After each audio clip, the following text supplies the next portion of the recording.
Hey, what's up guys, Craze here, and today let's talk a little bit about Anthem, BioWare's newest online action RPG that is going to be releasing in the next couple of months. I know it's been a full year since I last covered this game, but with all of the excellent news and info we've gotten the past few months, as well as with a tight schedule until release, I think it's finally time we went over everything that you need to know about this game. For the record, I've been closely following the development of Anthem since the very beginning. I even took part in the closed alpha a while ago and had a blast in it. I can't say too much about it unfortunately, but I will go over all of the details and information out there that is going to help you when starting out the game. So I hope you guys enjoyed this. If you do, a thumbs up would be super appreciated, and let's get to it. First and foremost, as I've said, Anthem is an online co-op action RPG that takes place in a shared world where you and 3 other people can group up and take part in all sorts of adventures as freelancers or pilots who are able to use powerful exosuits known as javelins.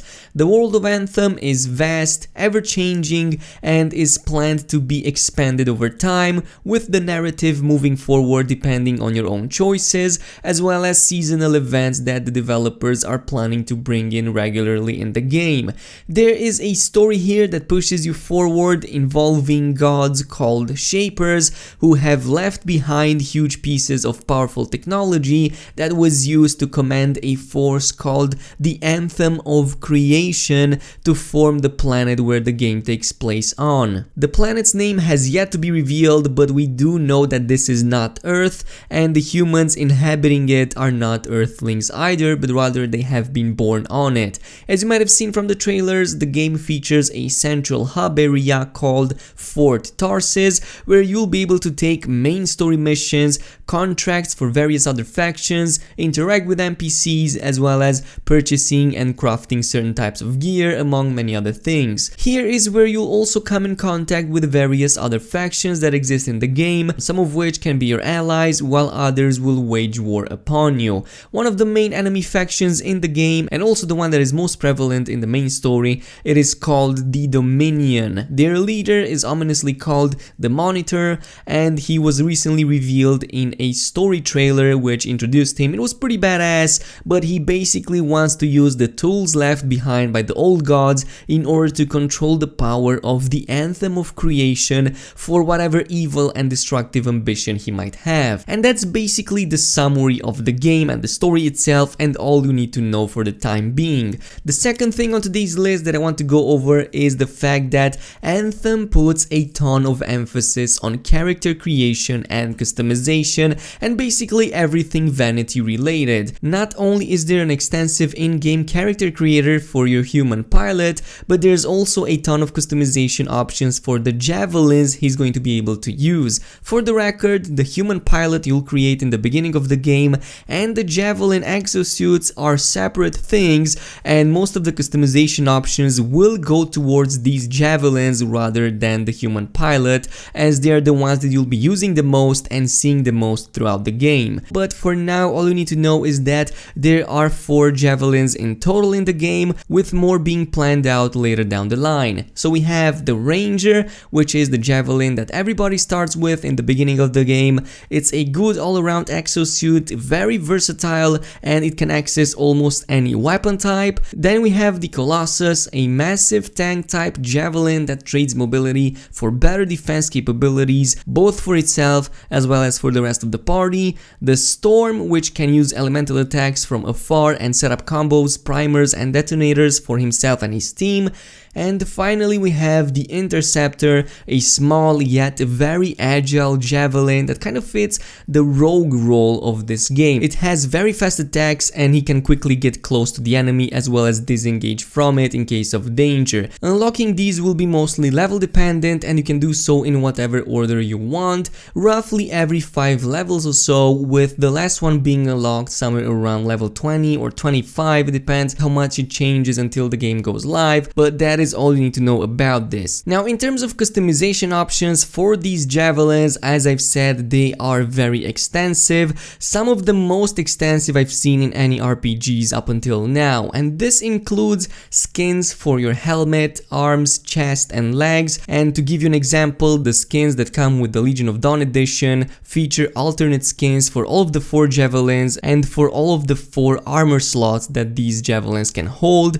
Then we also have paint jobs over which you'll have extensive control, including the region of the body where you can apply them, the hardness of the color, and there's even a control over the material your exosuit is made out of, as well as a full color wheel to choose whatever custom color you want. So it's pretty extensive. There's also vinyls in here which are fully colored logos, but you can apply them on top of the paint, like for example the N7 tattoo. That is really awesome. Animations, there's even a slot for animations, and there's dozens of them, possibly even hundreds of choices in there, and you can set up the animation your character does when entering a mission, during a small cutscene, when winning a fight against a boss, and then there's even an emote wheel where you can pin whatever emotes is that you want. Finally, we also have the wear state, which is basically what state is the armor currently in, so you can make it appear as if it's shiny new or a little bit rugged, maybe even dented with damage. So there's definitely a lot of options in it, but the primary ways you earn cosmetics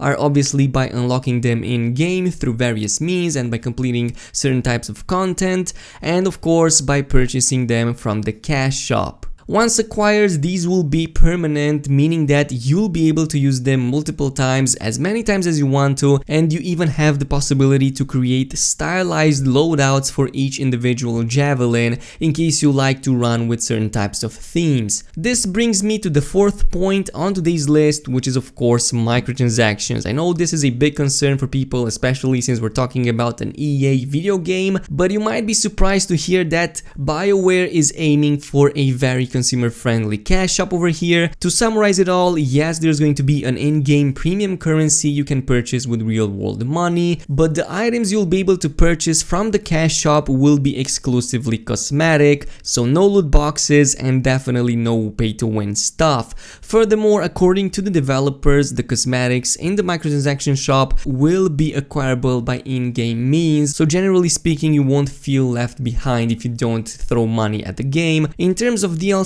and future story content, all story related DLCs will be free for all of the players who have purchased the game, and this is BioWare's intention so that the player base doesn't get divided by the content, which is a really very good idea. The only thing under question still is the acquisition of new javelins. As I've said, there's going to be multiple of them released at certain intervals, but there's still a debate going on if these will cost money or not. Hopefully they don't. Now, the content type you can expect in Anthem is quite similar to most other online RPGs out there, and this brings me to the 5th point, which is of course the type of content you can complete and expect in the world of Anthem. First, we have the main storyline, also known as the critical path, and you'll dive right into it from the very beginning of the game. There's going to be options you can pick here, the story can branch out, and things will pan out differently depending on your choices, so all of the players will not have the same outcome, but you will be able to complete these story missions either solo or preferably with the help of your friends or by using the matchmaking system. The next content to look forward to is the Strongholds, Anthem's equivalent of dungeons. These will require coordinated groups of preferably 4 people and will involve fighting heaps of enemies, completing objectives, and fighting big bosses in all sorts of underground areas. Some of them are in the open, some of them are on the ground, so it's a mix of both to keep things fresh. Free play is also possible and it lets you freely explore the world of Anthem. This is recommended if you want to collect minerals and other crafting materials or just have fun while exploring. While in free play, you'll still be put in an instance with other 3 players, but you won't be in a party with them. You don't even have to interact with them if you don't want to. Everybody can do their own thing, but you should know that there's going to be open world events that you can take part in, and basically the entire entire lobby can take part in that world event. So taking down a boss, killing some enemies, or whatever there is in it, and these will depend on the time of the day, the weather conditions, and so on. Finally, there's also going to be raids and something the developers call the Elder Game, which is basically the end game equivalent from other RPGs. More info on these is set to be brought in January of 2019, so not too much to go. Also, one thing I wanted to mention here, since we're still on the subject of players grouping up and whatnot, there's not going to be a specialized social gathering spot or hub like other MMOs do it. Contrary to popular belief, Fort Tarsis is more of a private refuge rather than a player hub, and you won't be able to see anybody else while in it. You'll be instanced in your own lobby, in your own personal lobby. For now, you'll only ever see players while out in the world during exploration. At number 6, in terms of combat, Anthem puts a strong emphasis on mobility, and it's basically a combination between a shooter and an ability user. During fights, you'll be able to fly in, use your jets to hover for a better tactical advantage, and you'll use weapons in conjunction with abilities. There are several weapon types in the game, and each javelin can have access to different types. So we have pistols, assault rifles, grenade launchers, miniguns, and there's possibly way more, but these are the ones that we saw in the live streams. Generally, you'll be shooting using these guns and even use your melee attacks, and you will use skills that oftentimes can prime and detonate enemies for additional damage and debuffs. If you have ever played Mass Effect Andromeda in the past, this should sound very familiar to you, as this is basically the same system as it was there, except it's a little bit more extensive. But coming up at number 7, let's take a quick look at the leveling and skills, since we've been talking so much about the combat and gear and so on. In Anthem, your pilot is the only one that gains XP and levels, and not the javelins themselves. In fact, your pilot also has a skill tree that you can invest points in as you level up, and these will bring various buffs to all of the javelins you'll be using eventually. While the max level has yet to be announced, in most of the streams it was shown to be roughly around level 30, though it might be much higher than that, possibly even 50. If you remember correctly, the first ever gameplay trailer showed a javelin of level 37, so yeah, we don't have an official confirmation, at least at the time of filming this video. The javelins themselves don't have a skill tree to invest points in, but rather their skills will be dictated by whatever gear slot is that you're equipping. So each javelin has slots for 2 guns, 1 melee weapon, which is distinct for every javelin, 2 offensive abilities, 1 support ability, and finally the ultimate. Outside of the ultimate ability and the melee slot, which cannot be changed, everything else can be swapped out depending on whatever you unlock. So for example, a ranger can use several types of different grenades for their grenade gear, as well as several types of projectiles for their assault launcher gear. So that is pretty awesome. Also, these will have different effects. Some of them will set the enemies on fire, some of them will simply freeze them, and this brings us to the 8th point on the list, which is of course all about the loot and the gear progression. First and foremost, you get gear by killing enemies and completing objectives, but there's also a crafting system in the game that supplements this, and there's blueprints you can acquire in order to craft whatever gear you can. The level and rarity of loot drops will be dependent mostly on your pilot's level, as well as the difficulty of the content is that you're doing. There are 6 levels of loot rarity in the game, and these are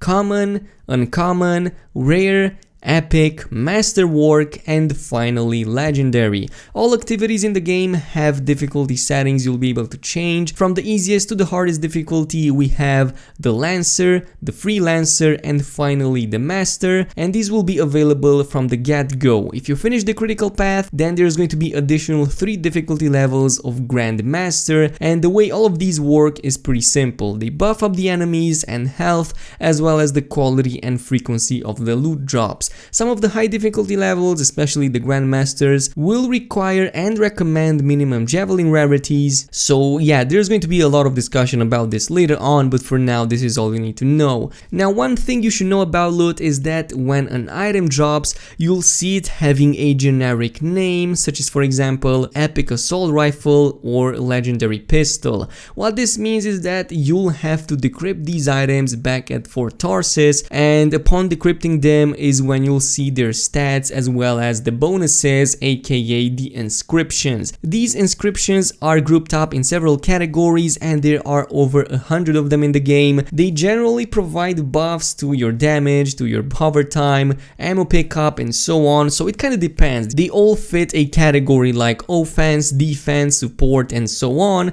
So yeah, even if you get the same item of the same quality multiple times, the buffs on it will most probably be different upon decrypting them. So yeah, there's going to be a little bit of RNG involved in this game. At number 9, I'll also quickly address the question about PvP that I was talking about earlier, and you may or may not have heard of this, but the game will not feature a PvP mode at launch and likely never will. According to the developers, the reason behind this is because lack of PvP allows them to have a much wider array of weapons and gear, and it makes the loot chase more interesting. Basically, if there was a player versus player mode in Anthem, then all of the loot drops from PvP events would also have to be created with PvP balance in mind. Without this restriction though, there's a lot of creative freedom, which is super hard to balance on a PvP game. And finally, to wrap this whole up, I want to mention a few technical details about the game that I find to be quite interesting,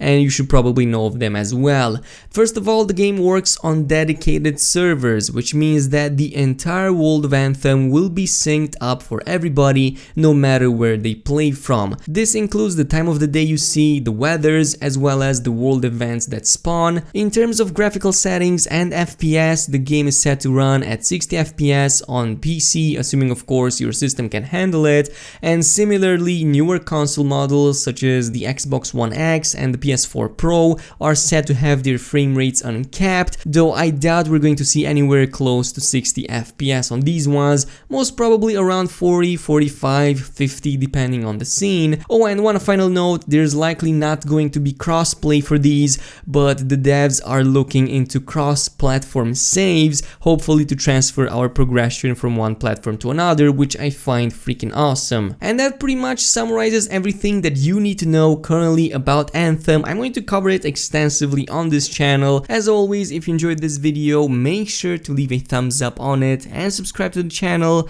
and I will see you guys in the next one, so peace out.